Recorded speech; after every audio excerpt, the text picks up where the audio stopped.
Good evening, Triple M family, and welcome to an all new episode of What the Friday. Now, is it just me, or did this week fly by like really quick?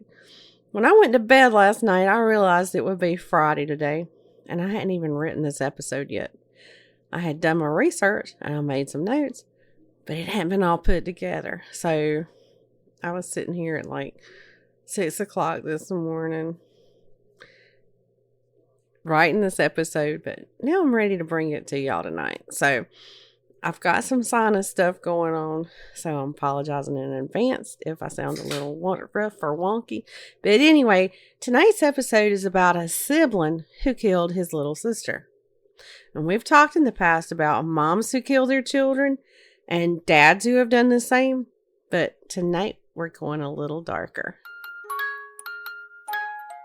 Welcome to What the Friday, the After Dark series presented by Mystery, Murder, and Magic. Listener discretion is advised. So tonight I'm telling y'all the story of an 18-year-old named Keith Randulich.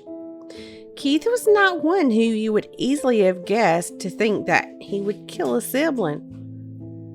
He was your everyday average American teenager. He got good grades, and he was an overall good kid, and he was due to graduate from high school the week following the murder he committed. On May 22nd, 2009, in Mokina, Illinois, 4-year-old Sabrina Clement had been left at home with her two older brothers while their parents and another brother went to a school function. Sabrina loved and adored her brothers, and they all seemed to get along just fine by all accounts and appearances. I mean, I know there was probably that normal sibling conflict that happens from time to time, but nobody would think that anything horrible would take place that night. Now, a 16-year-old brother, he was up in his room playing video games, and I'm sure if he's like Alex, that his headset was on and he was talking to his gaming buddies. He had no idea anything sinister was taking place in his home. So, while this brother is playing video games, 17-year-old Keith leads Sabrina down the stairs to the basement there in the family's home. Well, once in their basement, Keith tells Sabrina to lie down on the floor, and after she does, he pulls out a steak knife and he starts slashing her throat. There's a lot more to it, and I'm going to get to that, but in the midst of all of that, she cries out, "Why are you killing me?"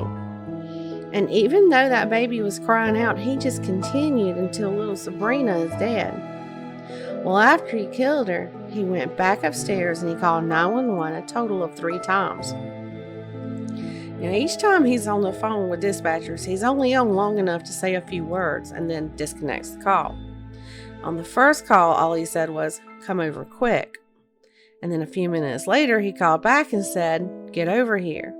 Now, after that second call, he goes out to the front door and he nervously awaits for help to arrive. But when they're not getting there quick enough, he placed a third call to 911. Well, finally, police arrive and Keith is waiting at the door to let them in. As he's letting them in, they notice that Keith is covered in blood. Blood was all over his pants. It was all over his socks, his sweatshirt, and his face and hands. And keep in mind that 16-year-old brother still has no clue that any of this has occurred and doesn't know that the police are there until he saw the flashing blue lights outside his window. And at that point, he comes out of his room, comes downstairs, and this is the first time he's aware that something bad has happened, and he asks what's going on. Well, at that point, police ordered both of the boys to get on the ground. I'm sure the 16-year-old is thinking, what the hell is going on? But he does as he's told. Well, both of the boys are handcuffed and searched for any weapons. And after no weapons were found on either of the boys, Keith tells them that it, referring to the steak knife, is in the room with her. And after emergency responders found that little Sabrina was dead, investigators started searching the house. And in the kitchen, they found blood droplets on the floor, in the sink and counters, and that blood was already starting to dry. There was also blood covering a phone and blood drops on the carpet on the stairs leading to the basement. Keith and the 16-year-old brother was both taken into custody, and once they were at the police station, the 16-year-old brother, he was questioned first. And he literally had no idea what had happened.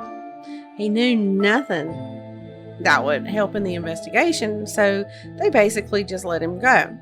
However, Keith, when he began to talk, his story was quite chilling. Now, he was very cooperative with those interrogating him. He was polite, he was well-mannered. Not your average murderer.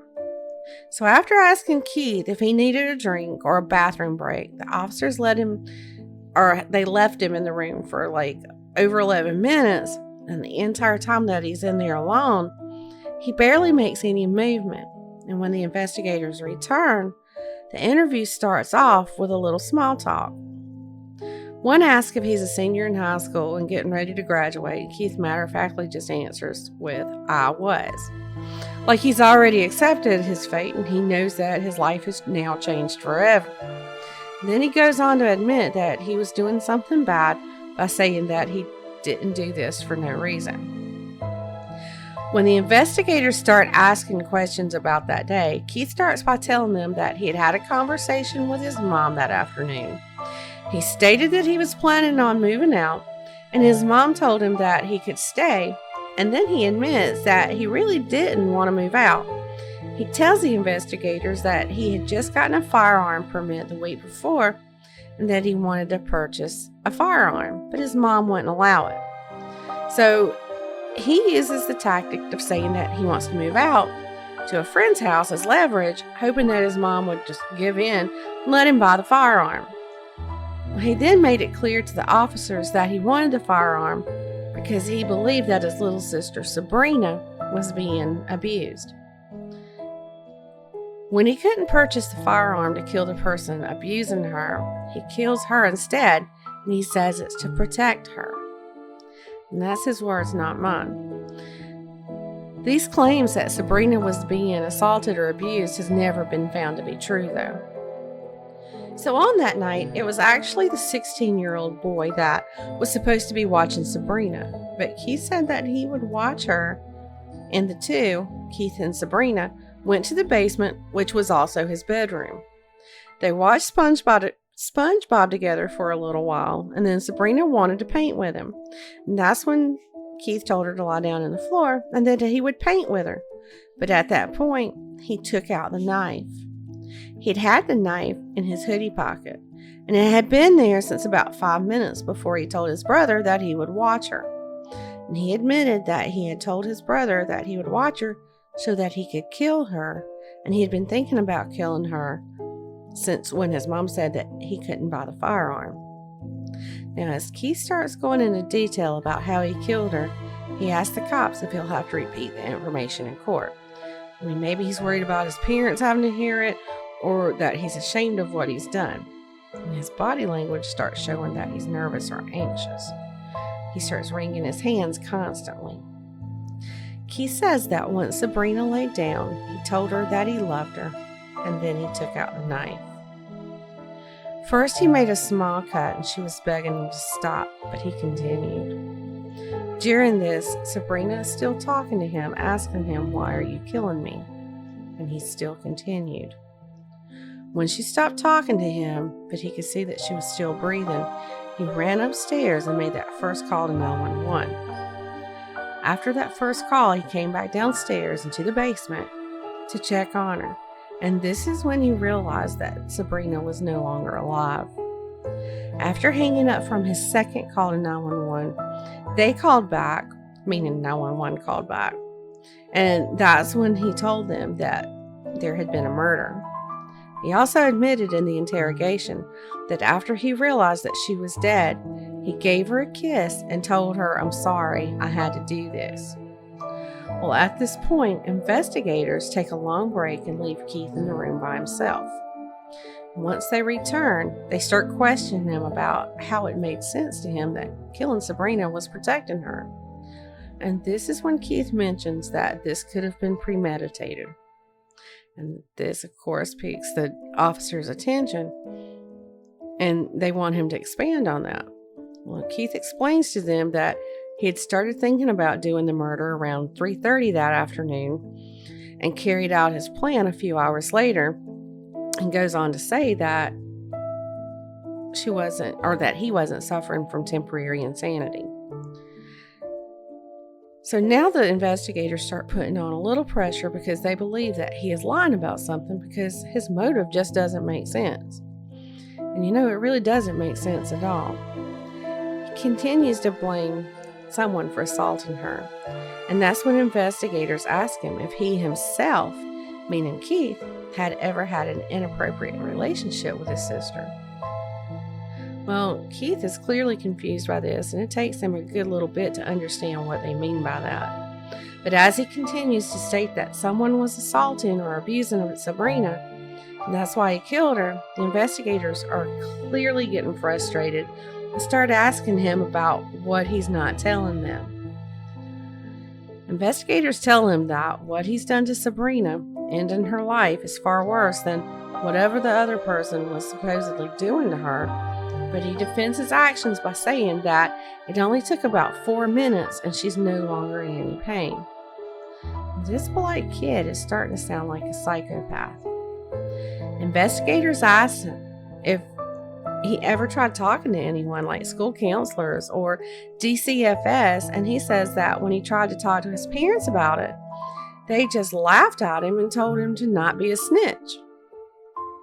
And investigators continue to press him for more information, and they even tell him that they can tell that he's holding something back.